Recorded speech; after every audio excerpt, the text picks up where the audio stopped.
Sœur, mon frère, le sang, il est précieux. Dès lors que tu verses le sang, ça veut dire que tu as traversé les interdits. Ça veut dire qu'on va te rattraper un jour. Ça veut dire que le sang là va te rattraper parce qu'à l'intérieur, il y a l'âme. Donc, tu n'échapperas pas.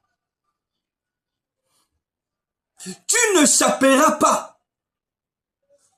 Parce que le sang de l'homme, il est précieux. Le Seigneur Elohim t'a fait grâce. Toi qui réclamais, tous les jours tu fléchissais les genoux, tu as eu cet enfant. Tu as eu cette grossesse. Mais c'est toi-même qui se décide aujourd'hui d'aller avorter. Qui t'a demandé d'aller avorter? Mais il ne fallait pas ouvrir tes pieds. Normalement, il ne fallait pas ouvrir tes pieds.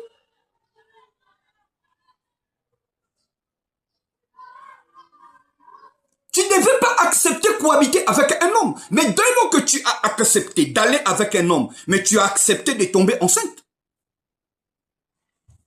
Dès lors que tu tombes enceinte, ça veut dire qu'il faut assumer les responsabilités. Tu as accepté quand même d'être enceinte et c'est toi qui es allé avorter. Ça veut dire que tu as violé les interdits. Je vous ai toujours dit, dans la vie de l'homme, la chose qui commence en premier, c'est la spiritualité.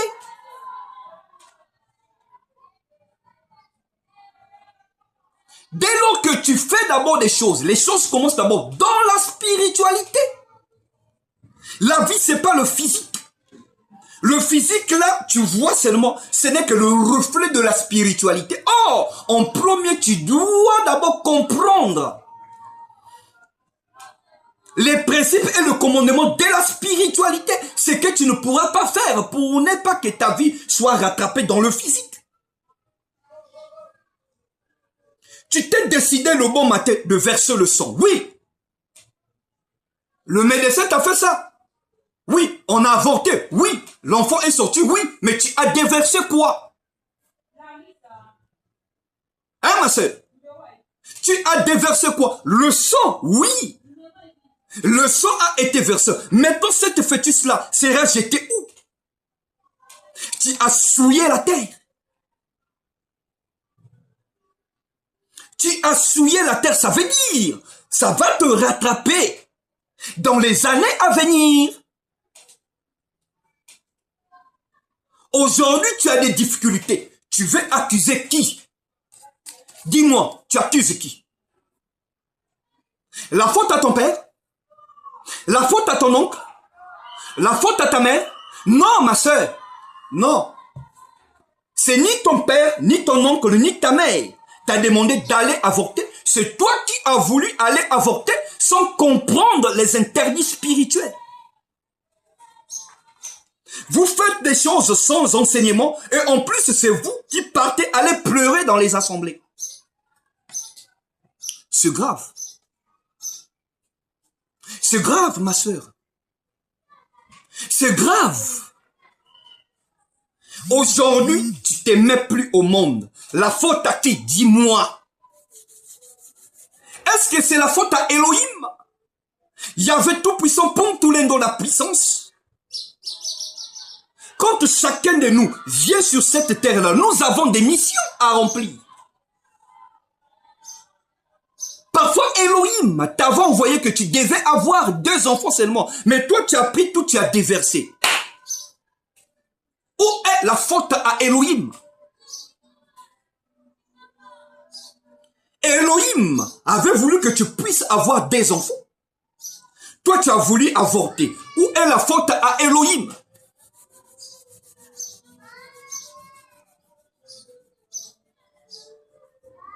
Aujourd'hui, tu te retrouves. Le Seigneur aussi a voulu qu'on te donne un bon foyer, mais tu te retrouves, le monsieur cherche d'enfants, mais tu n'as plus d'enfants. Tu commences à emmerder le pasteur. Est-ce que c'est le pasteur qui t'a demandé d'aller avorter? Tu cherches le serviteur. Est-ce que c'est le serviteur qui t'avait dit d'aller avorter? Toi, tu as versé le sang. Le Seigneur t'a bien dit dans le livre de Genèse qui est Bereshit. Je redémonerai le sang de l'homme à son ami l'homme qui lui a versé le sang. Vous croyez que ce n'est qu'un assassinat? Non, frère, sortez dans cette ignorance. Tout son verset, ça doit être redémondé. Parce qu'on a créé une tente là où le sang là, l'âme devait fonctionner dans cette tente qui est le corps. Toi, tu as voulu déverser. Je ne parle pas des personnes qui ont une grossesse arrêtée, non. Elle n'a pas péché. Une grossesse arrêtée, une grossesse qui n'est pas en place, ça risque de tuer la maman. Voilà pourquoi les médecins décident d'enlever ça, d'avorter ça pour sauver la maman. Mais ta grossesse n'est pas une grossesse arrêtée.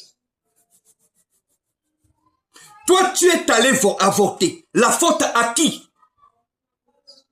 Mais celle qui avait une grossesse arrêtée, il y a eu un dysfonctionnement dans son corps. C'est tout à fait normal. C'est pas à sa volonté. Elohim doit l'accorder la grâce. Il a donné cette sagesse, l'intelligence-là aux médecins. Ils ont intervenu. Cette grossesse-là a quitté. C'est pas la faute à la sœur. Non. C'était une grossesse arrêtée. Mais pour toi, ce n'était pas une grossesse arrêtée. Toi, tu as voulu, tu as pris des décisions, tu as pris une résolution d'aller avorter pour voir un médecin gynécologue pour que tu puisses évacuer cette grossesse. Soit tu as pris des comprimés.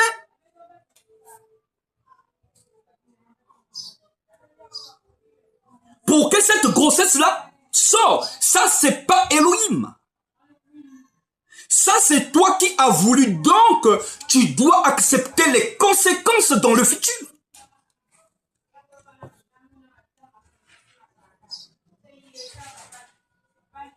Tu dois accepter des conséquences dans le futur. Bien-aimé, je vais vous donner un grand témoignage palpable. Il y a eu une sœur que je connais pas mal, bien. Elle a eu un enfant après avoir eu son premier fils. Mais la sœur, qu'est-ce qu'elle faisait? Elle faisait le Java, elle rentrait de foyer en foyer, de foyer en foyer. Elle détruisait la vie des hommes, de foyer en foyer, de foyer en foyer. Et elle est allée tomber chez un monsieur, elle a eu la grossesse. Ok, la grossesse était arrivée au 3e mois. Elle décide dans elle-même d'aller avorter. Elle est allée avorter. Oui, la grossesse est partie. Mais vous savez quoi? 12 ans, 13 ans après, l'enfant qu'il avait mis au monde, l'enfant là est devenu un têtu, un bandit, un bébé noir. Un truand. Un truand.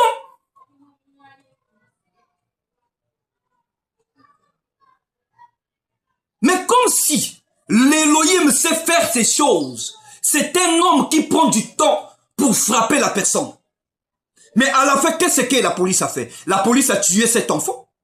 Et demande-moi la sœur aujourd'hui. Elle ne met plus au monde. Elle ne peut plus mettre au monde parce qu'on lui on l'a gratté cette grossesse de 3 mois. Vous voyez un peu, ça c'est pas des parents, ça c'est elle-même qui a voulu. Donc elle est devenue stérile. À cause d'elle-même. Ça, c'est pas le sorcier, mais c'est elle-même qui a voulu d'être stérile. Donc, aujourd'hui, si elle ne met pas au monde, elle doit assumer des conséquences. C'est la faute ni à son père, ni à sa mère, ni à son oncle, ni au mari, mais c'est la faute à elle-même. Parce qu'elle avait l'habitude de détruire les foyers des gens. Donc, Elohim l'a frappée. Donc, aujourd'hui, elle reste stérile.